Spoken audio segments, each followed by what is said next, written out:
All right, everybody. Peter Parks here. Welcome to the call. It's 7 bells on the nose.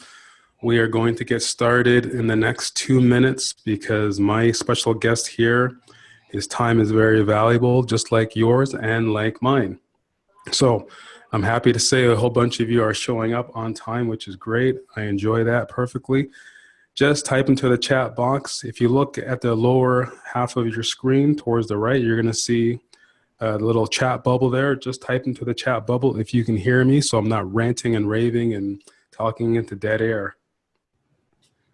All right, perfect, beautiful. Everybody can hear. All right, can everybody see the screen so far? What's up there? Just type into the chat box if you can see the screen. Perfect. All right. So I've got a special guest on the call tonight. I got another powerhouse. The thing with this theme that I'm giving you guys that are in the membership site is I'm giving you guys every month, I'm going out and getting literally the best of the best when it comes to paid traffic, paid media, because this is what you paid for. This is why you're in one of the best membership sites, I think, when it comes to what we do. Now, granted, I don't give out a lot of content because there's a lot of content that's already inside of the membership site. So I'm not about overwhelming you guys. I'm not about inundating you guys with information. I want you guys to take action. The reason why I want you guys to take action is because I want those case studies. I want those video testimonials, because what that's going to do is just going to solidify that everything that I'm teaching you guys is working. I've been doing this now for the past 9 years, and I've got well over 2,000 successful case studies. I want more. And it's not just for me, it's for you guys, because if you guys get successful, other people are going to ask you how you got successful, and you're going to be able to share with them how you got successful. So it's paying it forward. Everybody is paying it forward. I'm the tree. You guys are the branches. So it's up to you guys now to push out there with the information that you have and take it to everybody else. There's no reason why everybody on this call tonight should not be a millionaire. There's no reason why anybody on this call shouldn't be a multimillionaire. The tools, the resources, the strategies, and the techniques are at your disposal. You just got to take advantage of it. I've got a guy over in Europe who's 55 years old. He doesn't speak any English. He's actually learned to speak English from YouTube. This guy is a seven-figure earner now. So if a guy over in Europe and Italy who doesn't know how to speak a lick of English learns English on YouTube, and he learns Facebook ads, and he's running his own Facebook ads for himself, and he's a millionaire now, there's no excuse for anybody else not to be able to do it. All right? Granted, let me take a step back and explain this to you. Yes, I gave him some education. Yes, I kicked him in the ass, because his excuse was he's too old to learn Facebook and he doesn't understand English. BS. It's all bullshit. Facebook is all over the world, right? There's 1 billion people logging in almost every month using Facebook. How many people are running ads on Facebook worldwide? Probably over 6 million advertisers plus. Do you think they all speak English? No, they don't. They're in literally every continent, every country. So no excuses. I don't take excuses. I don't take sob stories. Everybody's got a sob story. Everyone's got an excuse, right? You do what you do with your excuses and your sob story. You can either get with it and get on board and get rich, or continue to let the excuse and the sob story gobble you up, right? The choice is totally yours. So that being said, I'm going to introduce to you one of my powerhouses. This is Mike. He used to be a former student of mine. He's went through a couple of my courses.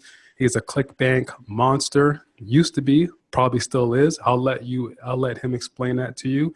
Right now, Mike is doing some fantastic things. Like I told you guys, I bring people on board that are doing over $100,000 a month with Facebook. Why? Because anybody can generate $1 on Facebook. Anybody can generate $10 on Facebook. Thousands of people can generate $1,000 a month on Facebook. But to generate anywhere from $50,000 to $100,000 a month steady, month in, month out, and beyond, that takes a really keen mind, some really sharp discipline, some process and some systems put into place, and yeah, maybe a little bit of luck, but luck doesn't play a big part on it. It's more so foundational skills, it's mindset, and it's discipline. So without further ado, I'm going to introduce my friend, my former student, industry colleague, Mike Nelson. Mike, take it away, buddy. Hey, Peter, what's up, man? Thanks again for having me on here. And today what I wanted to talk about was Facebook scaling from a perspective of how to actually scale your campaigns out by reading your numbers. All right. And about a little bit about me. I started off, I had e-commerce stores, which did really well. And like Peter said, once I came upon him, I really learned how the whole process worked of actually selling affiliate products. ClickBank is actually where I started. I actually started out selling a photo product on ClickBank, running Facebook ads. And eventually I moved away from that. I pretty much moved away to working specifically with clients. And right now what I'm doing is I'm working directly with clients, running their Facebook advertising campaigns for them. And today what I want to show you, one of the companies that I'm working with right now, we spend upwards of between $90,000 and over $100,000 a day in Facebook ads alone. And what I want to show you guys is how I'm able to do this. And the way that I'm able to go about doing this is basically by using techniques that if you're spending under, $10,000 a day on Facebook, these techniques they will help you. But if you're using the techniques that you're spending under $10,000 a day on, you're not going to be able to scale to this level, because when you're spending a lot, there are certain things that Facebook will give you access to that you're not going to have when you're spending, $10,000 a day. So what you'll learn from, this presentation is how to scale your campaigns based off of looking at the numbers. Okay. You'll also be able to see the actual Excel sheet that I use to show some of the world's top copywriters how to actually make changes to our campaigns that are running in order to actually scale those out even more. So to improve our conversion rates. And then also you'll actually be able to see how I'm able to tell them, okay, we need new ads in order to actually scale our campaigns out. All right, so let's go ahead and no, Mike, can I pause? Can I just interrupt you for a quick second here? Cool, go ahead, Peter. So listen to what Mike just said, because a lot of people may have missed this. He's spending an upwards of $90,000 to $100,000 a day. Not a month, not a year, not every quarter, a day. This is something that I used to do steady, day in, day out for years. At the height of my business, I was spending over $225,000 per day on Facebook, and I had an ROI anywhere from 55 to 65%. Okay, so Mike is going to show you some stuff. You guys don't need to take notes. Take notes if you will, but I want you to listen and I want you to watch what Mike is going to share with you, okay, because that's more important. And as soon as we're finished with this webinar, my guys will upload it. Yeah, I want you guys to take massive action, because when you're listening to somebody who's spending an upwards of $90,000 to $100,000 per day, I don't care who you are, you're going to learn a lot of things. So that being said, Mike, go ahead, buddy. All right, appreciate it. Okay, so this is going to be a little, I'm going to share this screen and then I'm going to start a presentation. So there might be a little delay. Okay, so you guys should be able to see my screen now. And Peter, let me know on your end. Are you able to see this first slide that I have? Yep, I can see it. Everybody just chime into the chat box there if you can see Mike's screen or not. Like you said, there might be a couple second delay, but you should see it.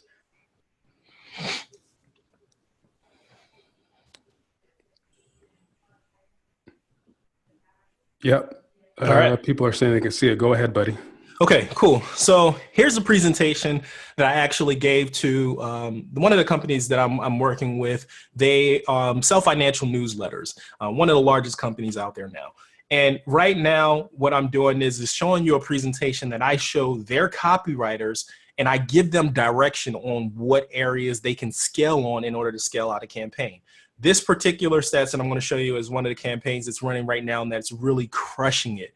And I'm going to show you some of the things that we look for along the process in order to actually scale this out. Okay, so we start off by running Facebook ads on with link ads. Okay, a lot of people might say that they're running video ads right now and they're running Instagram stories.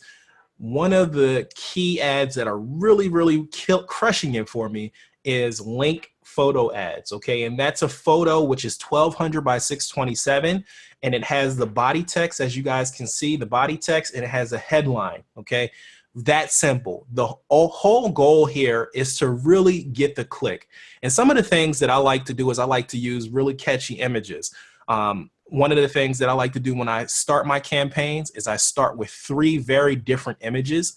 Okay, so like here you'll see an old guy. I'll start with an old guy, and then I'll move over to using a old guy, an old guy with a woman, and then I'll use something completely random, like maybe a key or something along those lines. Whatever it is, it doesn't matter. It just has to be 3 different images, because what I do from there is I scale out based off of whatever ad is working. And then I scale out from there based off of the image. So if this is an old guy, I'll get another image of an old guy if it's working. And then I'll get another image of an old guy that is looking in a similar direction, okay? But here's some of the key stats that I look for, the key metrics that I look at when I'm scaling out my campaigns. First, I'm looking at the CPCs, okay? That's the cost per click. The next thing that I'm looking for is the click-through rate of the actual ad. Those are the really key metrics that will tell me in the beginning if I'm going to be able to scale out this campaign. Now, when you're, like I said in the beginning, if you are spending, under, $10,000 a day, these are things that will not affect you, because what happens is you can't really scale out if you are looking, if my click-through, if my CPCs are anywhere between 1 cent and 80 cents, then I'll really be able to scale out that campaign, okay? Now, as you see it down at the bottom, it says what's bad. If my click-through rate, if my CPCs is anywhere above $1, that means that if I get 100 clicks, that means I'm paying $100. If my CPCs are anything above $1, I know that this campaign can't scale, and we're going to have to change things throughout the process. I'm going to show you a couple of things as we go along as to how we go about doing that. But right now, let's focus on the next one, which is click-through rates. That's the amount of people that actually click through to the actual next page. If my click-through rate is 3% and above, that means that, that's good. Now, that's good, but it's really average. What I really like to see is I like to see my click-through rates anywhere from 8% up to around 15%. Now, I know some people in the industry, they're able to get theirs up to 21%, and that's really good. But if I know if I'm anywhere in between 8% to 15% click-through rates, those are good, because that's going to get me low CPCs. And in the beginning, that's a good sign, because that's going to allow me to actually scale that campaign if and only if the CPAs are holding up, okay? So the next thing that I want to do is, what we do is we go from this Facebook ad over to an advertorial page. And as I get to the end of this presentation, it's going to all add up, because you're going to be able to see the numbers in one place. So just bear with me. So we go over here from the ad to the advertorial page. Now, the key metrics that we look for here are your click-through rates.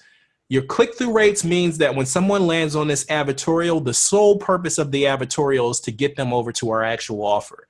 So if I see a click-through rate of 25%, okay, or lower, I know that we need to go and we need to rework our advertorial, because it's not doing what it needs to do. And the sole purpose of the advertorial is to create the frame that makes those individuals want to click through to the next page, which is going to be our offer.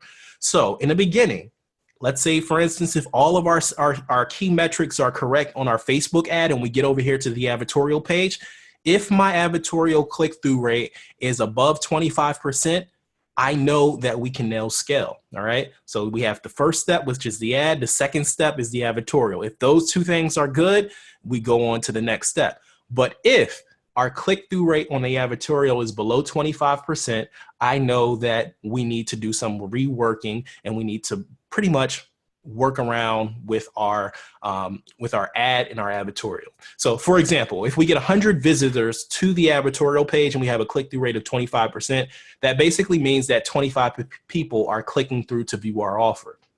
Once they click the link anywhere on the page of the advertorial, they then go to our offer page. Now, our offer page can either be an HTML page or it can actually be a video sales letter page, all right?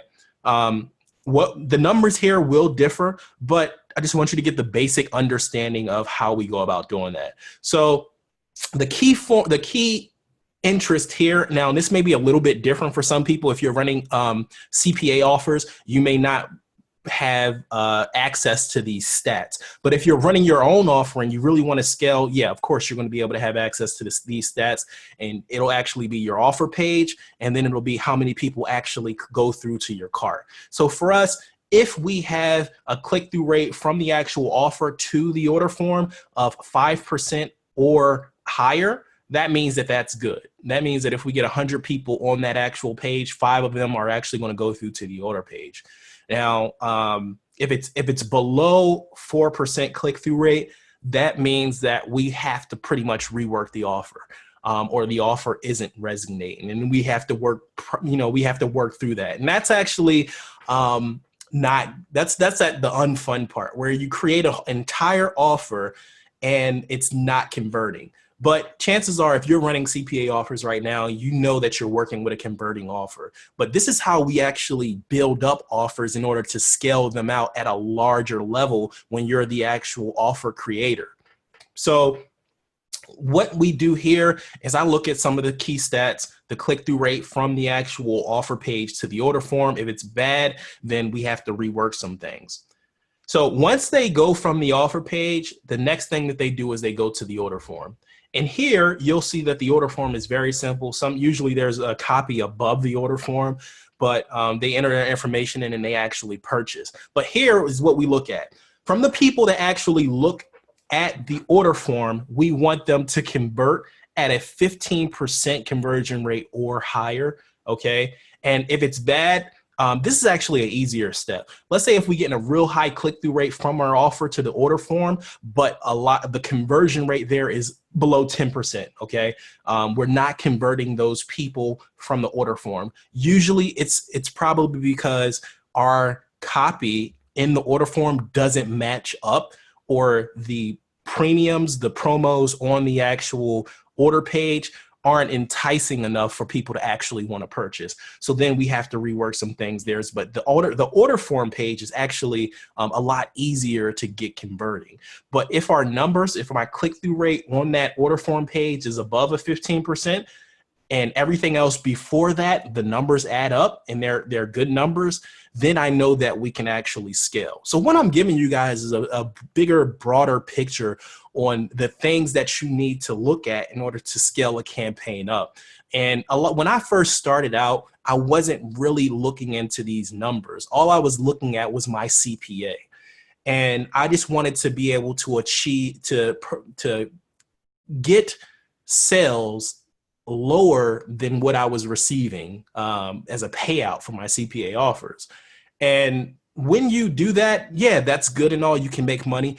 But if you really want to scale up and start getting into the multiple 6 figures, 7 figures, 8 figures, you really need to really study your numbers. You need to be very meticulous on what numbers you're looking at, because that's the only way you're going to be able to scale that out. And I'm going to show you a key form, and you probably are going to laugh at how simple this form is, this Excel sheet that I use, because it's super simple. But from looking at these numbers, I'm really able to tell the copywriters, tell our team, hey, I want you to do this, this, and this in order to scale this out. Same thing that I use with my clients. I use this form, and it allows me to really scale out a campaign to become a winner with little work, little effort. All right. So I'm going to go ahead and I'm going to show you this sheet from an actual campaign that we are currently running. All right. So here's the sheet. Okay. Very simple, guys. It's just this small form. Once I get my assistant to enter these numbers in, I'm able to see what we need to do in order to really scale out a campaign. Okay, so here's what I'm looking at. The first thing, we're going to look at the CPCs. As I mentioned before, if my CPCs are around 1 cent to around 80 cents, I know that I'm good. Okay, so let's say we're good there. The click-through rates on the ad, if we're around 3% or above, I know that we're good there. Okay, now you're probably looking at these numbers saying that they're a little high. This is probably the tail end of the campaign, or it's probably during a weekday. And we noticed that Facebook ads are really, like, our ads really don't scale until the weekend or in the beginning of the campaign when it's brand new and it's fresh, then we're really able to scale. So yes, these numbers are, even though that they're in their good range, these are still a little bit higher on our end than what we would like to see in order to really scale out. But click-through rates for advertorial, we like it above 25%. This is around 43%, which is really good because that means we're getting a lot of people to the offer. And as the more people that you get to the offer, the better chances of you have to actually convert those people. Click-through rates to order form is around 4.35%. These numbers fluctuate on a daily basis. And then our order form to purchase, that means that if we get 100 people to the order form, at least 25 of them are actually going to purchase. Of course, you want to know your orders. You want to know the actual conversion, the CPA. How much did it cost you to actually acquire that customer? And then conversion rate, and then your average cart. Now, one thing I want to point out is the average cart. You will be able to spend a ton on customers two ways. One of two ways you can spend a ton to acquire a customer. If you increase your average cart value, okay, if you have your own offer and you want to be able to acquire a customer, let's say if you have an average cart of $100, okay, and you know, and your product is $20, but on the back end, you have upsells that get that cart up to $100. You can sell a $25 product for, let's say, $80, and then you'll profit 20. You can actually go out there and pay $80 to acquire a customer because you are able to increase that customer's value on the back end, and that's the cart. Another way that you're able to pay a lot more for a customer is if you pretty much sell them things on the back end over time. So you know your average lifetime value of a customer, you will be able to actually pay more to acquire that customer on the front end, because you know that you can monetize the back end of your funnel in order to make money off of them. Those are some of the ways that you're able to really increase that average cart value, which will affect your whole process. You can do a lot of things differently on the front end with your ads once you have that back end figured out. So now I want to hop back to it. Order form to purchase, orders, CPA, conversion rates. So here's what I do. Okay. Now, if I have an ad and I look at the CPCs and I look at the click-through rates and I see that they're not in line in where I want them to be, what I'm able to do is I can look at this. I can say my advertorial is good. Hey, copywriters, I want you to go out there and create me some new copy for my ads, my Facebook ads, because I want to get those CPCs down and the click-through rates down. And I know if I do that, then I'll know that all the numbers holding up, the advertorial order form, the conversion rate, the CPAs, I know that I'll be able to lower my CPA down if I'm able to get more clicks through to the advertorial. Okay, so I can go and I can say, hey, change the copy on the Facebook ads. Now we'll be able to decrease that CPC, increase the click-through rates to the ad, and we'll be able to get more people in our funnel. Now, if the click-through rates on the advertorial were low, then what I will be able to do is I will say, hey, I want you to make changes to the advertorial, okay? And once I make changes to the advertorial, I'll then run those ads again. Hopefully the CPCs, click-through rates will hold up, the advertorial rate will increase. Now we'll start being able to convert on that end. If the order forms are the conversion rates or the click-through rates on the order form are low, I'll just say, hey, make changes to the copy on the order form.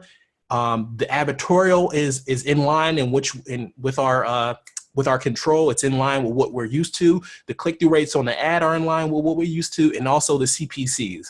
Well, it's just the order form. That's what we need to do. All right, so go ahead, make changes to that, get that up and running. bam, once it starts working, we can start making changes to along the way in our process in order to actually start scaling out and increasing our orders, increasing our ad spend, increasing or lowering our CPA, and just start bringing in more revenue. All right.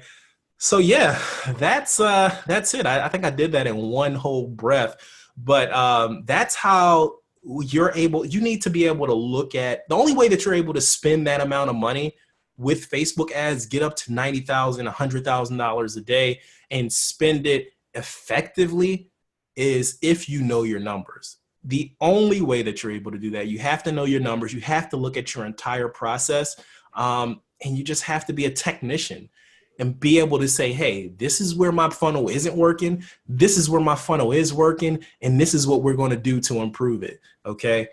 And that's it, guys. That's it. Now I'm going to go ahead and I'm going to take questions, either if that's from Peter or if he's looking in the chat. You can, share questions with me. But as far as this funnel, this is how we go about doing it, guys. And I'll be more than happy to answer your questions at this time. So Mike, thank you very much. So let me ask you, based on your experience, based on working with multiple clients over the last couple of years, what do you think are the three biggest mistakes clients make? And what do you think the three biggest mistakes they make with their numbers are? The three biggest mistakes. One, I will say that they do not know their lifetime value of their customer. That's important. Like I'll come on with a client and they'll look at the cost of their product. Okay, they'll look at the actual selling price of their product, and then they'll look at the CPA of how much it costs to acquire a customer.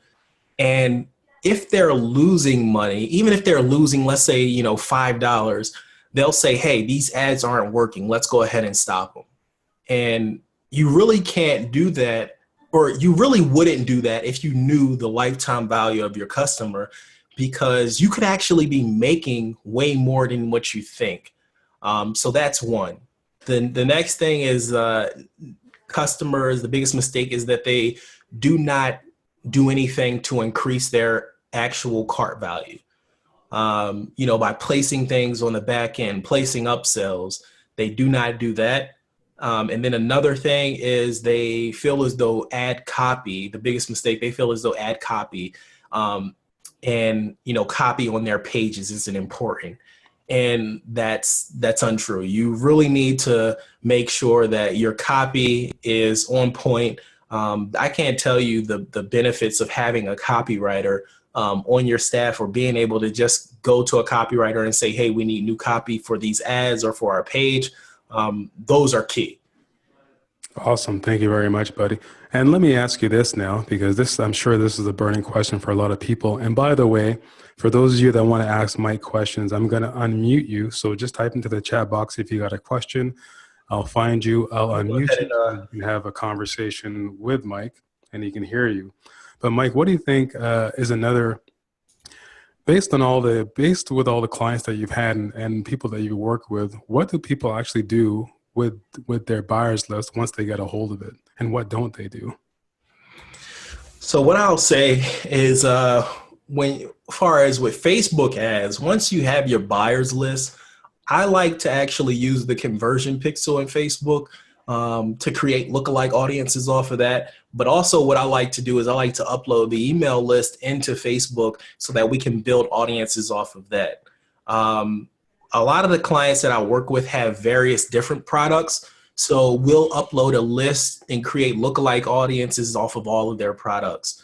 What they don't do is, a lot of people, they don't do that prior to working with me. So when I do come on and I actually upload those and I show them how to create different audiences and we actually start running ads to those audiences, we really do see improvements in their CPAs, in their overall conversions, and we are able to increase their revenue a lot easier from what they were doing prior. Awesome. Thank you very much, sir. Okay. What I'd like you to do, Mike, if at all possible, because I know a lot of my members are very visual, is it at all possible that you have a older funnel or an older CPA offer or an older ClickBank offer that you could possibly share with the group. Obviously not your data, but you can share the funnel as far as the page, the landing page, and maybe if you built out an affiliated page for that offer and just kind of go over the actual strategy of the offer itself.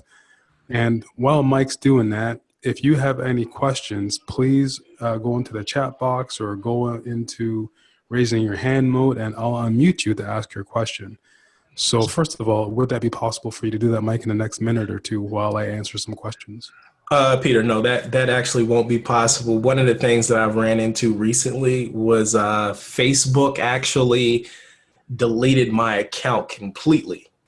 So I actually had to go about getting a new account, new business manager, and pretty much lost all of my ads accounts.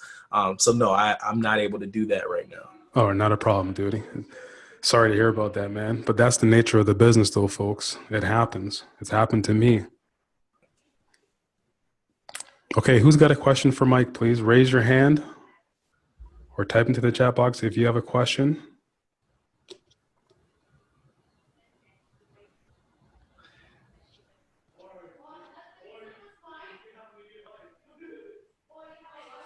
Okay, So one question from Steve here is, he was looking at earlier on at the beginning of the webinar, you were talking about your CTR, and he was wondering if that's a CTR all or a CTR link click that you were talking about. Okay, Steve, actually, that's a good question. So when I look at my CTRs, I'm looking at the CTRs for just the link click, because as I'm pretty sure most of you are aware of, is when you look at the CTR all, that is including people who actually click through to your Facebook page that you're running the ad on, people that click through. I'm assuming right now, I'm saying people that click through to look at the comments, or something outside of just clicking through to the page. So what I look at is I look at my click-through rates of just the link click. That's what I'm able to look at and scale off of, just that. Okay, awesome. And the funnel that you were talking about with this client here, what you don't have to mention the actual niche, but in the vicinity, what niche was that the client is experiencing the great results right now that you're getting for them? That's going to be the finance niche. Okay. Now you guys see that running in the financial niche on Facebook is an extremely difficult vertical to run, because you have not only compliance that you have to adhere to with Facebook, you have compliance that you have to adhere to with the FTC, with FACTA. It is cracking down very hard to run a very compliant financial offer on Facebook because of everything that you have to really watch forward. Look after. So Mike, give us an example of what's one of the biggest things that you see in the financial niche that shuts down a lot of people's accounts or ads when they're trying to run it on Facebook. What mistakes do you see that they make? What I'm seeing is the claims. I know, for instance, crypto a couple of weeks ago was everywhere. You would see crypto this, crypto that, and it was a lot of astronomical claims. You can't say make X amount of money in X days. Facebook really doesn't like that. Facebook actually goes through, for us, it's the ad, the advertorial, the offer page, the order page, your whole funnel. You need to make sure it's compliant. You need to make sure you have your privacy policies, your claims, disclaimers. You want to make sure that your copy isn't over the top. I will be honest with you, like even this client that I'm working with, we're actually seeing a lot of disapproval of ads, deactivated Facebook accounts, and we're just trying to constantly stay in touch with our ad rep in order to see what we can change. Things are changing consistently. And one of the things that we're seeing working a lot now, and we actually have to we may end up getting away from the advertorials and just going directly to email opt-ins, because Facebook has just been cracking down on us so hard right now. And you just have to consistently change with the environment. And, even if you don't have a rep, stay in touch with the chat. I know they're like super unhelpful, but if you know that you are compliant based off of the policies, you need to actually just go out there and look at the policy, and say, hey, my page is compliant. Here's some of the things that we've done. We've done this, and this to be compliant with your policy. Can you please check over our ads again, check over our offer, and see what you can do. We've had a lot of accounts get reactivated just from doing that. When you can break down what the rules that you are following and you can tell Facebook, hey, I'm compliant. Let's go ahead and let's look at this again. You'll be able, I will say from the percentage of times that we've done this, I've been able to get accounts back and get ads up and running again more than 50% of the time. Awesome. So what I'm going to do is I'm going to give everybody a workaround to what Mike just mentioned in the financial niche when it comes to Facebook when you have to be Facebook compliant. When it comes to how much money you say you have made or how much money you think you have made, there's a workaround right now presently that you can do with Facebook is if you want to talk about how much money you have made, you can do that. But what you can't do is talk about the time frame. But you can be very general, i.e., how I've built four multi-million-dollar businesses and how I can give you the strategies to do the same thing as well. That is compliant language that you can use in the financial niche or the make money online niche, which I really wouldn't advise you to go into anyways to begin with in the make money online niche. But in the financial niche, as long as you're a generalist and you don't put how I made X in 14 hours, that kind of stuff will not fly. Facebook doesn't like that because that's an unrealistic result. And the general population is not going to make X within 14 days. But however, you can say how I made $367,413.45 building out my business. And I'm going to give you the strategies and the techniques and the tools to be able to follow what I have done. That you can say. And then you have to follow it up with a compliance right on the page itself. These results are not atypical. You can put that also in your privacy policy because Facebook wants to see that. If you want to add that with an email opt-in form on top of your landing page, you can do that as well, but you must have that little asterisk inside of your email opt-in form that says these results are not atypical. The average result is not going to be X of what I've just stated. However, if you follow my tips, my tools, and my strategies and blah, blah, blah, you too can experience some type of a result. What that result is, I am not too sure yet. It rests on you. You have to put that verbiage in there. And I know people are going to say, well, isn't that going to cut down and kill my conversions? Isn't that going to like screw up my whole landing page? The answer is, however you position the landing page, however you have a copywriter to position the copy, that's what's going to make your landing page going to convert. But for now, you have to have all those disclaimers on your. If I was to show you one of my pages that is in the make money niche, you'd be like, oh my God, this whole page is a compliance page. That's what works. That's what I have to do. So I'm going to unpause this. Go ahead, Mike. Hey, what was the question? Oh, I was just reframing what you were talking about with the financial niche, with the compliancy. Oh yeah, we have a question from John here. I'm going to unmute John. John B, I think it is, and he has a question he wants to ask you. Go ahead, John. Sorry, I can't.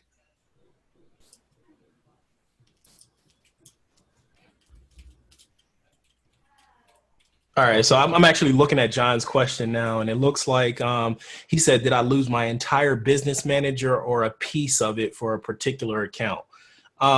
So I actually lost all of my business managers through my Facebook account.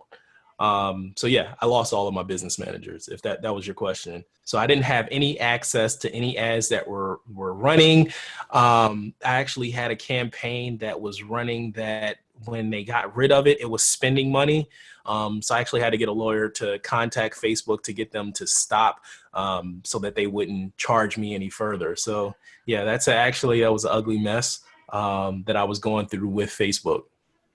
And don't feel bad, Mike, because I have gone through a very similar ugly mess with Facebook when I was spending in upwards of $225,000 per day with my Facebook accounts. I had to get there was some government that stepped in between Facebook and I. There was an attorney general in New York and in Florida that had stepped into the process. It was a very ugly situation when everything kind of fell through the works. So I understand what Mike went through because I went through the same thing. It's when you're spending that type of money with Facebook, you better have, first of all, I set aside every year 6 figures alone just for legal, because when you're doing paid advertising, lots of things are going to happen.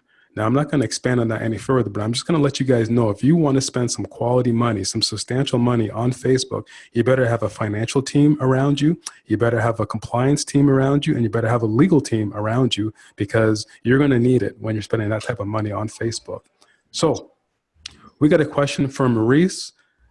So before I continue with Maurice, everybody that wants to ask a question, please make sure you have your video, your audio, your microphone working, because we're going to roll. I'm not going to spend 10 minutes waiting for someone who doesn't have their mic set up, okay?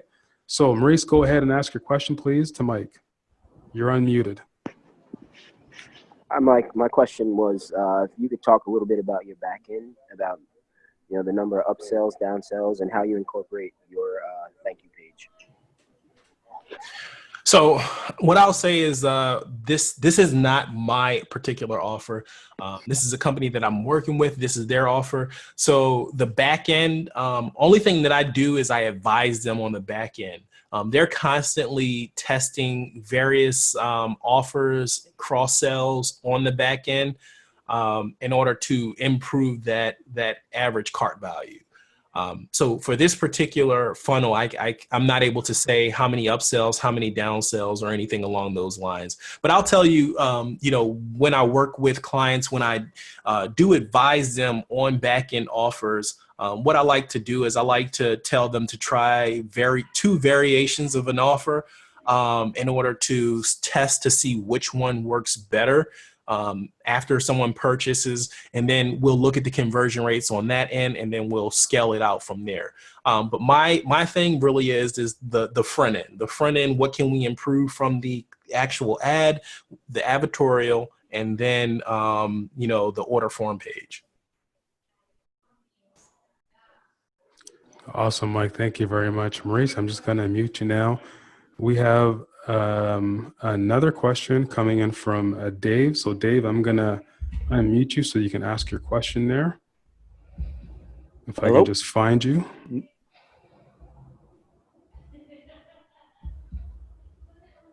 Dave, go ahead. You should be unmuted.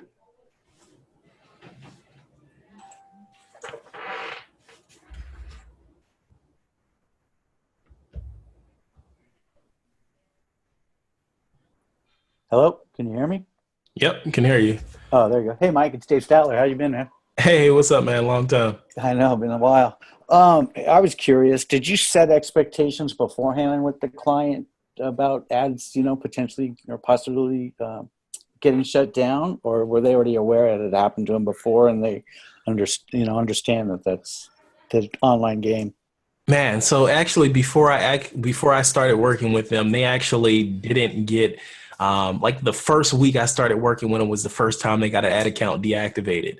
They probably spent before I started working with them, they probably spent around $900,000 over like a couple of months with that campaign and didn't get anything flagged or anything.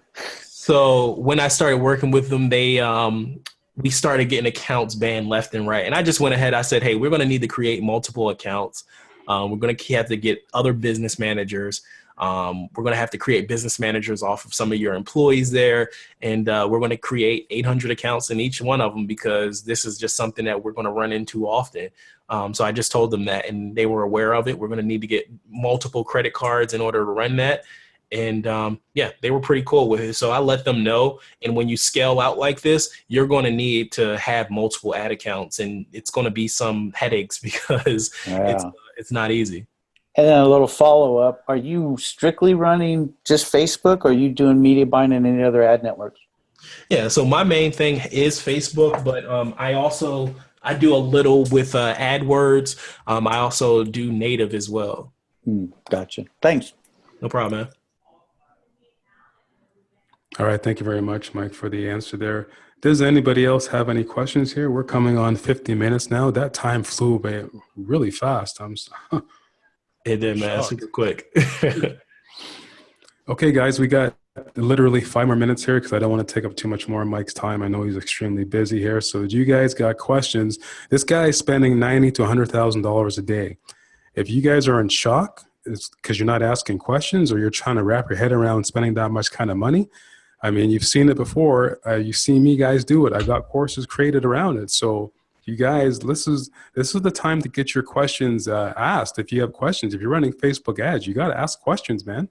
Like, that's how I got to where I was. I asked questions. I didn't sit here when I was on webinars and just sit silent and or you know, watching something else or watching Facebook or whatever. Like, I was in there. I was getting my questions answered because that's the only way you're going to grow and scale your business and spend more money. So you guys got to have some questions here.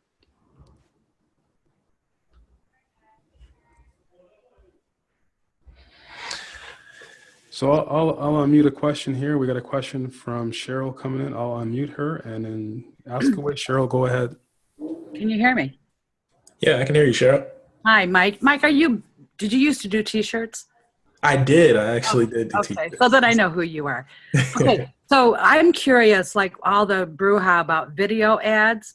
So, but you're saying that you have your most success. I mean, I'm going to take it right down to the fundamental elements with photo, image, link ads. But are you doing videos at all? So that's a good question. It varies. Sometimes you will see success with videos in certain niches.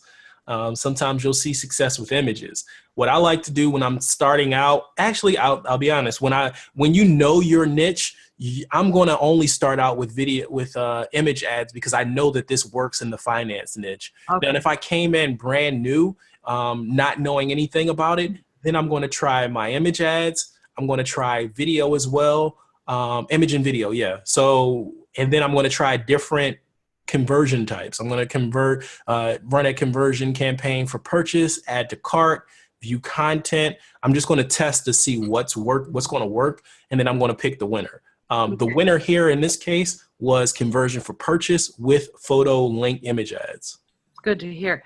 The other thing is average budget per ads. I mean, this again, really fundamental stuff, but but like when you go in on when you're setting up these campaigns and you're setting up your ad sets and how quickly often do you scale?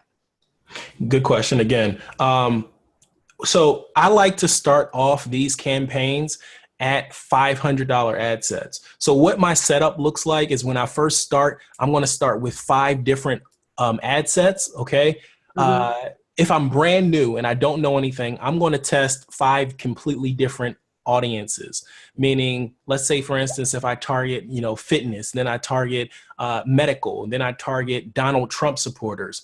I'm going to start with 5 different audiences in those ad sets. Okay. And then my ad set budget is going to be $500. So I'm going to have 5 different ad sets at $500. If I have a brand new account, I usually start at $100, but more than likely I'm going to start at $500 and then I'm going to test to see where the conversions are coming from. I'm going to run that. I'm going to start those ads. For me personally, I like to start them in the morning. By noon, I'll start to see some conversions. By around 3 o'clock, I'll start to know what ad sets are working, which aren't. Now, unlike other people, I don't actually stop at an ad set level, my campaigns. I look at my images because I'm testing the images to see which ones are going to have high click-through rates. My images is what I'm looking at, and I start stopping images around probably 3 o'clock in the afternoon. So if I start it at 8 a.m. in the morning, I'm going to stop images around 3 p.m. May I have one more question, please? Go ahead. Okay. The other thing, there's a trend that I'm starting to hear about and see about advertisers setting up awareness, like not even like to get the social proof. Do you find that it doesn't help you, it hurts you? It's a moot point about like having like the social awareness, social proof on the winning image ads that you're doing? I will say that if we run a campaign for a long time and we have a winning ad, it will have, a lot of comments, a lot of likes, and we will see that, those are converting a lot better. Mhm. But I can get a campaign up and running, right now and start getting, 20, 30 conversions in by the end of the day. Uh-huh. So it's not that important to me because I know that it's just the ad is for the click. Perfect. Thank you. Great questions. Appreciate it. I have Didn't hear that last part. What was that again, Cheryl? I was going to say that I have many questions, and I could have asked them all, but I'll be respectful of your time and generously say thank you for everything this evening. Hey, appreciate it. All right. So what I like to do is I'm going to ask Mike a couple more questions, and then we're going to close up shop. I think Mike has something that he wants to present to the group. And here's how I'm going to pre-frame this. So Mike, if you were to start all over again with the information and the knowledge that you have right now, and you were to lose clients, you couldn't take on any more clients, what would you do? What niche would you go into, and why? So what I would do is I would go into the fitness niche just because it's a low barrier of entry, meaning that if I was to go in finance, I'm going to have to spend depending on what vertical I go, I'm going to have to spend a lot of money to get a conversion. And I'm going to go into the fitness niche because I can get conversions at a low cost, at a low CPA.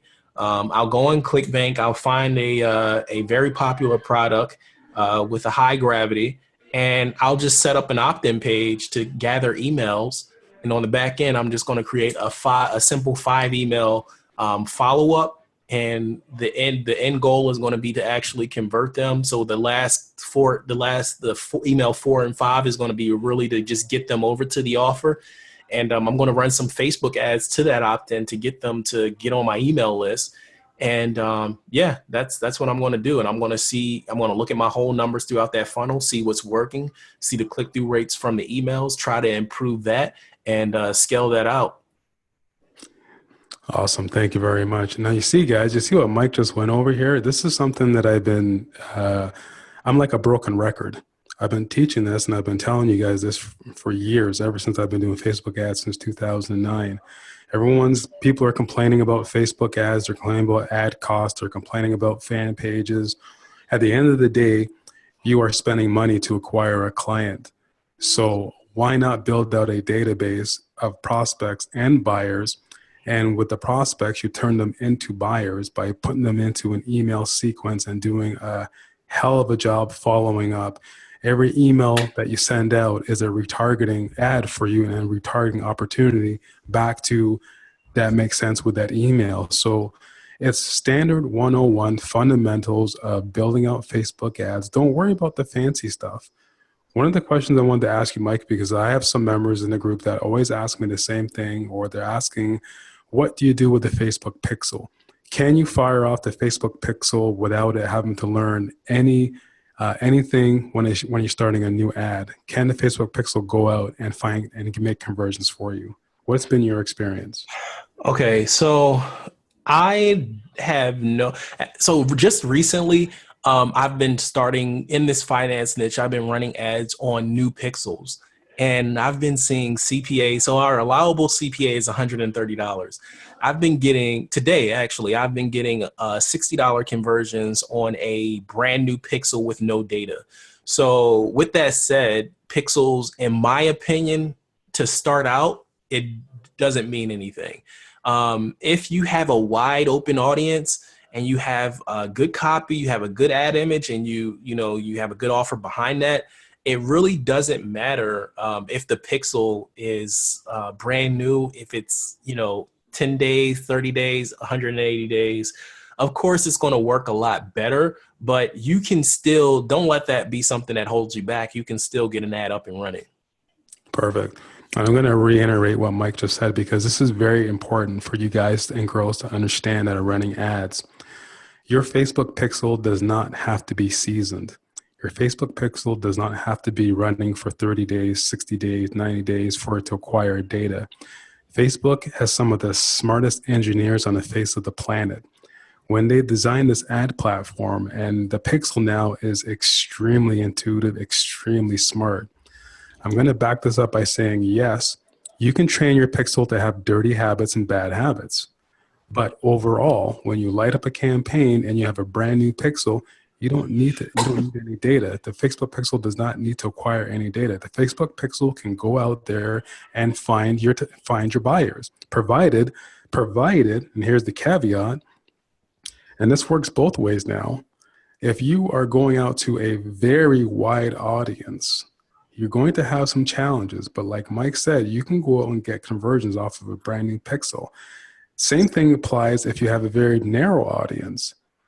You can go out there and get conversions, and you can go out there and not get conversions. The pixel is not going to get confused. Okay, your pixel will go out there and it will find. Your targeting is key. Your targeting, it literally is the keys to the kingdom 9 times out of 10. So don't worry about your pixel. Your pixel doesn't have to be trained. It doesn't have to be smart. It doesn't have to be seasoned. It doesn't have to be waiting for 30, 60, 90 days. It can go out and get conversions today if you're setting up a new campaign. All right. Exactly. I can't stress that enough. All right. We have a question here from Darko. I'm going to unmute him so he can ask your question. Go ahead, Darko.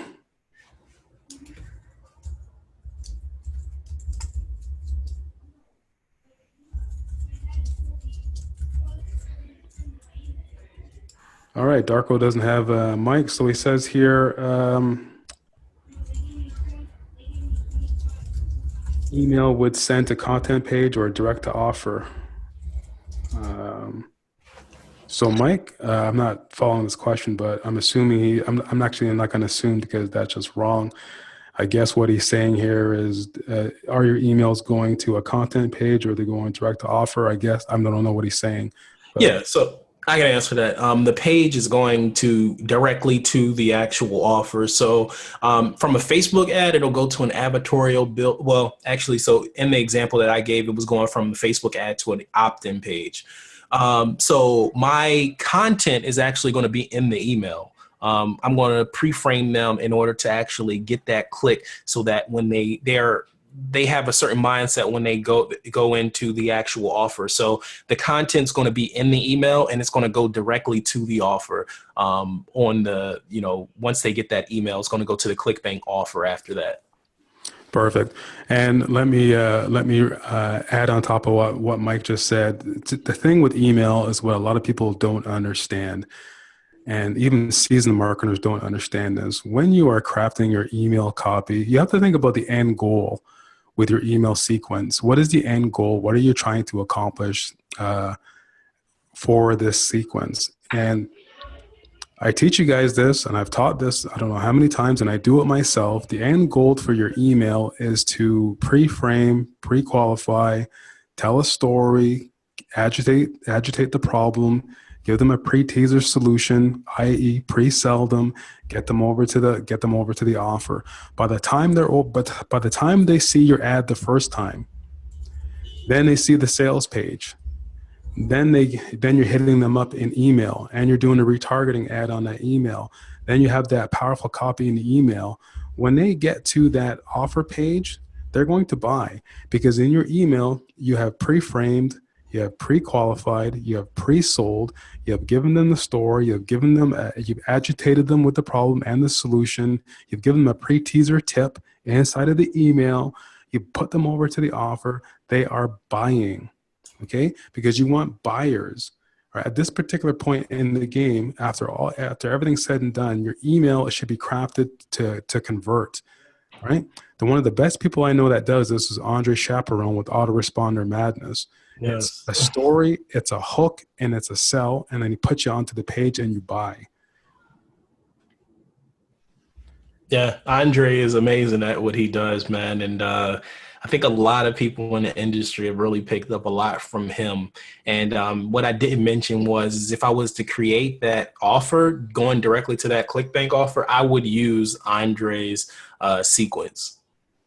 Oh, absolutely. It's a stacking sequence. So every email flows into the next email. So people, when they see this, if they're not buying by the third or fourth email, they're buying by the fifth and sixth email, or they might even buy by the third email. I've had people buy off the third email and the second email because the ad copy on the front end was so good.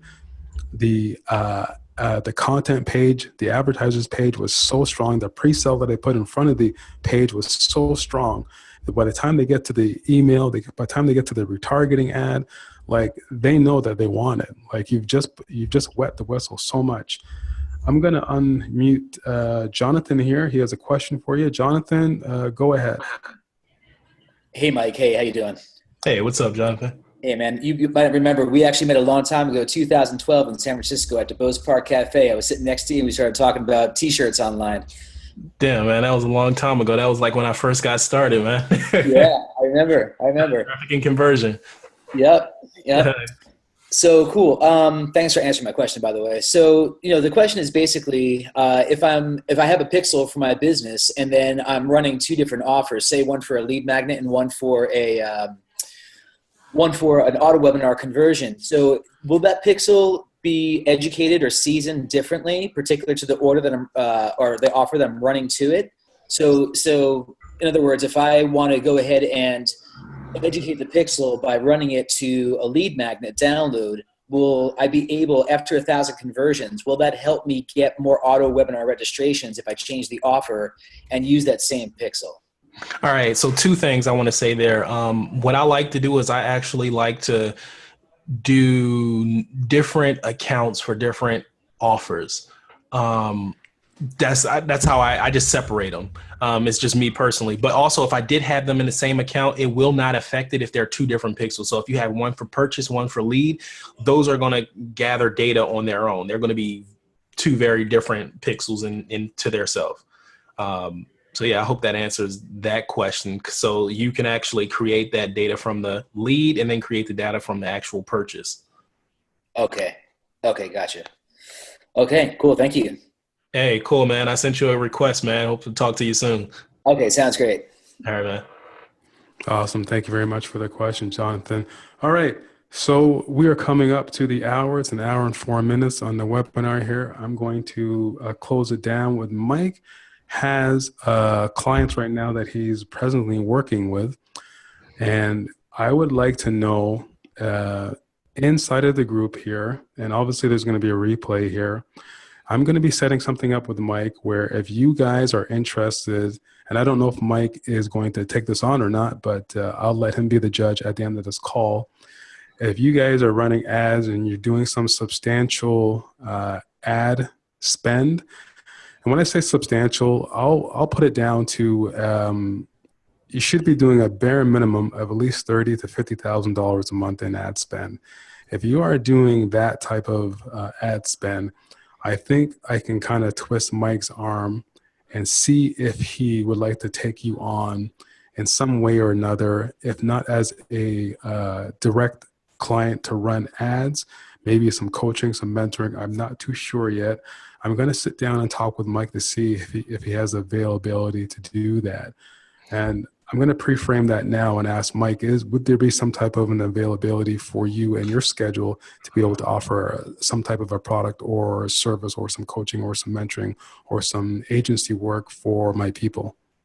And yeah, we actually talked about that before, didn't cover it. And yeah, I would definitely be more than open to it. Like Peter, I'm definitely always open to helping people scale with my knowledge that I have. So I'm definitely open. So the answer is yes.